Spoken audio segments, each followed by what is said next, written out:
इसीलिए वचन ये भी क्या कहता है, जो बहुतेरे हैं जो पहले हैं वो पिछले होंगे, जो पिछले हैं वो पहले होंगे। तो जहां तक विश्वासियों की सामान्य बात है, यीशु ने कहा जितनों ने घरों या भाइयों या बहनों या माता पिता लड़के बालों या खेतों को उसके नाम के लिए छोड़ दिया, उनको 100 गुना मिलेगा। यीशु के लिए कहा है, यीशु के लिए। इस जीवन में वो विश्वासियों की क्या है, विश्वव्यापी सहभागिता का आनंद उठाते हैं। फिर यही लिखा है 20 में, इसी का ही है 20 के 1 में, एग्जाम्पल से समझेंगे। यहाँ लिखा, स्वर्ग का राज किसी गृह स्वामी के समान जो सवेरे निकला कि अपनी दाख की बारी मजदूरों को लगाए। उसने मजदूरों से 1 दिनार रोज पर ठहराया, उन्हें अपने दाख की बारी भेजा। फिर एक पहर दिन चढ़े उसने निकलकर अन्य लोगों को बाजार में बेकार खड़े देखा।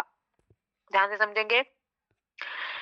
फिर उस दिन चढ़े फिर गया वो बाजार में कि बेकार के लोगों को खड़े देखा और मजदूरों को खड़े देखा और उनसे कहा तुम भी दाख की बारी में आ जाओ। जैसे होता है ना, कोई काम करता है, अपने घर में घर बनवा रहा है, तो हम सुबह क्या लेने जाते हैं, मजदूर लेने जाते हैं।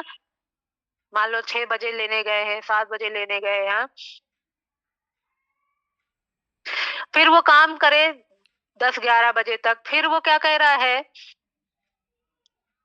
फिर एक पहर दिन चढ़े उसने निकलकर अन्य लोगों बाजार में बेकार खड़े देखा, उनसे कहा तुम भी दाख की बारी में आ जाओ और जो कुछ ठीक है तुम्हें दूंगा। अतः वे भी गए। फिर उसने दूसरे और तीसरे पहर के निकट निकलकर वैसा ही किया।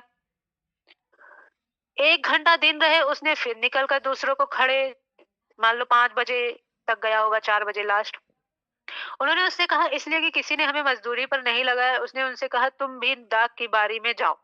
सांझ को दाख की बारी के स्वामी ने अपने भंडारी से कहा मजदूरों को बुलाकर पिछले से लेकर पहले तक उन्हें मजदूरी दे दे।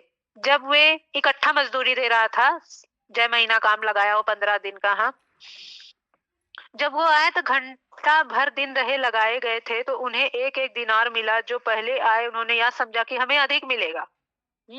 जो सुबह से ही काम कर रहे हैं 6-7 बजे से, वो सोच रहे हैं हमें और मिलेगा। जो दोपहर को 2-3 बजे आए थे उनको भी सेम मिला, जैसे कि मजदूरी ठहरा दी गई थी। मोल भाव किया मजदूर ने।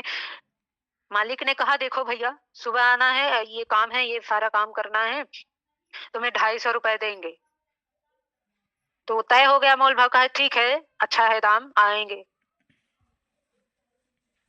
7 बजे आ गए। फिर वो निकल कर बाजार में चला गया। वहां जैसे घर में आप काम करते हो, कर लगवाते तो भेजते ना मिस्त्री, जाओ पाइप ले आओ, ये ले आओ, हाँ, बीच बीच में। तो वो फिर वो दिन चढ़े बाजार में गया, देखता है मजदूर और खड़े हुए हैं, बेकार खड़े हुए। उनसे कहता है चलो दाग की बारी है उसमें काम करो, तो वो भी चल दिए। तो उनसे तय वो नहीं किया था, वो चले गए कि बस मुझे काम करना है। वो आलसी नहीं है जो देर में आए हैं, हाँ? उन्हें बस क्या था कि काम मुझे भी करना है, मुझे काम चाहिए। जब क्या है, जो पहले आए उन्होंने यह समझा हमें अधिक मिलेगा, परंतु उन्हें भी 1-1 दिनार ही मिला। जब मिला तो वे गृह स्वामी पर कुड़कुड़ा कहने लगे, इन पिछलों ने 1 ही घंटा काम किया, तूने उन्हें हमारे बराबर कर दिया। जैसे अभी वचन पढ़ के आना, जो पहले हैं वो पिछले हो जाएंगे और जो पिछले हैं वो पहले हो जाएंगे, हाँ। तो जो सुबह वाले आए मालिक पे कुड़कुड़ा रहे हैं कि जब हम सुबह से आए हैं काम करे, हमको उतना ही 250 दिया और ये अभी 1 घंटा पहले आए हैं, बंद होने के समय में काम करते वक्त आए हैं, तुम उन्हें भी 250 दे रहे हो। जिन्होंने दिन भर का भार उठाया, धूप सही, उसने उनमें से एक को उत्तर दिया, हे मित्र, मैं तुझसे कुछ अन्याय नहीं करता। क्या तूने ही मुझसे 1 दिनार न ठहराया था? तूने ही नहीं कहा था, मोल भाव किया था, हाँ ठीक है 1 दिनार दिन भर की मजदूरी। जो तेरा है उठा ले और चला जा। मेरी इच्छा यह है कि जितना तुझे दूं उतना ही इस पिछले को भी दूं। क्या यह उचित नहीं कि मैं अपने माल से जो चाहूं सो करूं? क्या मेरे भले होने कारण तू बुरी दृष्टि से देखता है? देखने में डिटेल में वचन जब आप पढ़ेंगे, समझ नहीं रखेंगे, तो ऐसा लगेगा ये मालिक ही गलत है। बेचारे सुबह से आए, उनको 250 मिल रहा है, और जो 3 बजे से आए उनको भी 250 मिल रहा है। ये कैसी नाइंसाफी है? नहीं, ये नाइंसाफी नहीं है, वो अन्याय नहीं कर रहा है, वो मोल भाव पहले ही हो चुकी थी, तय हो गई थी, है ना, दिन भर की तय हो गई थी, जाहिर सी बात थी। इसी रीति जो पिछले हैं वो पहले होंगे, जो पहले हैं वो पिछले होंगे। और थोड़ा डिटेल में हम जानेंगे।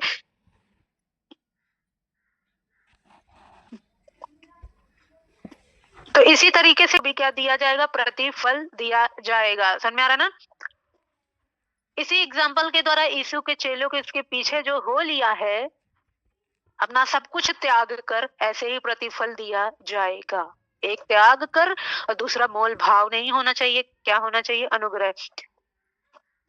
तो प्रतिफल का जो लाइन है, क्रम है, कैसे निर्धारित किया जाएगा कि कैसे निर्धारित किया जाएगा प्रतिफल? कि कौन व्यक्ति किस आत्मा से है होकर सेवा करता है। समझ में आ रही बात ना? कैसे प्रतिफल मिलेगा? जो 3 बजे वाले आए थे, उनकी आत्मा भावना सेवा की थी। समझ में आ रहा है ना? वो लालची ने उनकी भावना सेवा की थी। इसका मतलब वो आलसी नहीं थे कि वो देर में आए, इतनी देर में आए। वो मालिक ही लेने गया था। ठीक है ना? तो बहुत से लोग मसीह में जो आते हैं, बहुत देर से टिके रहते हैं, वो पहले चले जाते हैं। हाँ? और जो बहुत देर में आते हैं, वो अंत तक टिके रह जाते हैं। बात समझ में आ रही ना? टिकने का अर्थ कैसे है? सेवा का भावना होना चाहिए, तभी आप प्रभु में चल सकते हो। बस पीछे चलने के लिए कैसी आपके पास आत्मा होनी चाहिए? सेवा की। जैसे मैं यहाँ से क्या करती हूँ, 1 रुपए मेरे पास नहीं आता, वो एक नहीं कुछ, मैं सब कुछ अपना है, क्योंकि वचन मालूम है। हाँ, हमें मालूम है, मुझे पता है ये किसका है, ये किसका है, मेरा ये है नहीं, ये चीज है नहीं। हाँ, परमेश्वर हक देता है, अगर हम ले ले तो इसमें कुछ है नहीं है, वचन भी मना नहीं करता है, मगर भावना क्या होनी चाहिए? सेवा की। समझ आ रही ना? तो इस दृष्टांत में एक गृहस्थ का क्या वर्णन किया गया, जो सवेरे निकला कि अपनी दाख की बारी मजदूरों को लगाए। वो उसके दाख की बारी में, दाख मतलब अंगूर की बारी, खेती, बहुत बड़ा बगीचा में काम लगा रहा है। हाँ, वे उसके दाख की बारी मजदूरी करे। इन मजदूरों को 1 दिनार की रोजी पर रखा गया। उस समय यह एक अच्छी रकम थी। ठीक है ना?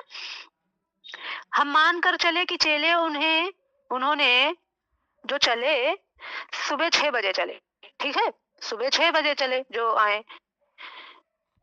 सुबह से अपना काम आरंभ कर दिया, सुबह से कर दिया। हाँ, सुबह 9 बजे तक जो मालिक है ने क्या पाया कि कुछ और बेरोजगार मजदूर बाजार में खड़े हुए हैं। वो क्या पाता है कि और बेरोजगार है।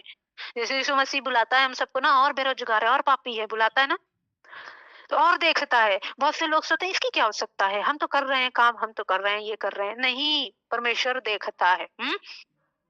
कौन बेरोजगार है, कौन है। उसने उन्हें भी काम पर रख लिया, परंतु उनसे उसने मजदूरी के बारे में कोई बात नहीं की। कोई बात नहीं की। जो बाद में लेकर आया, उनसे मजदूरी की बात नहीं की, तुमको इतना देंगे, उतना मोल भाव नहीं किया उनसे। पहले वाले ने मोल भाव किया तो किया। वे उसके कहने मात्र से काम पर आ गए, और वह उन्हें जो कुछ ठीक है देगा। बस उसके कहने मात्र से आ गए, कि जैसे यीशु मसीह बुलाते हैं ना, आओ मेरे पीछे हो लो, आओ मेरे पीछे हो लो। उसके कहने मात्र से, जैसे एलिया ने एलीशा को बुलाया, आओ मैंने क्या तुमसे कहा है, मेरे पीछे हो लो। वो सब कुछ जला पुला के भाग गया। समझ में आ रहा है ना? बस उसके कहने मात्र से कैसे कोई पीछे हो लेता है भैया। हाँ, इतनी आराम सी बात है। तो उसके पीछे क्या हुआ, हो लिया। तो इसमें मोल भाव नहीं है। मोल भाव तभी, जो पहले को बुला लिया उसके पीछे हो ले, तो उन्होंने मोल भाव किया। ठीक है ना? बहुत से ऐसे दास होते हैं, भविष्यवक्ता होते हैं, बहुत कुछ होते हैं। प्रभु सबको बुलाता है, कहते ना, बुलाए हुए बहुत है, चुने थोड़े गए।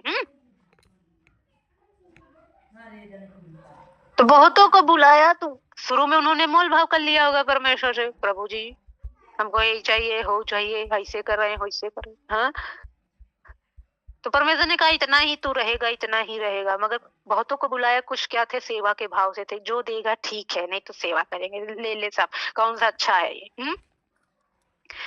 दोपहर को 3 बजे किसान ने कुछ और लोगों को इस आधार पर भेजा कि वह उन्हें एक अच्छी मजदूरी देगा। शाम को 5 बजे उसने कुछ और बेरोजगारों को देखा। वे आलसी नहीं थे। अब इतने देर में जो आए हैं वो आलसी नहीं थे, वो काम करने की इच्छा थी उनमें, अंदर सेवा की भावना थी। इतना देर में, हाँ, वे काम करना चाहते थे, परंतु उन्हें काम नहीं मिल रहा था। इसलिए उसने उन्हें भी मजदूरी की कोई चर्चा किए बिना ही दाख की बारी में भेज दिया। कोई चर्चा नहीं की। यह ध्यान देना महत्वपूर्ण है कि सबसे पहले उसने जिन मजदूरों को रखा था, उनके साथ उसने बातचीत कर आपसी सहमति से मजदूरी तय की थी। शेष सभी मजदूरों ने अपनी मजदूरी को मालिक पर छोड़ दिया था। क्या था? ध्यान देने बात क्या है, सबसे पहले उसने जिन मज़दूरों को रखा था सबसे पहले सुबह, उनके साथ उसने बातचीत कर आपसी सहमति से मज़दूरी तय की थी। शेष सभी मज़दूरों ने अपनी मज़दूरी को मालिक के पर छोड़ दिया कि जैसा तू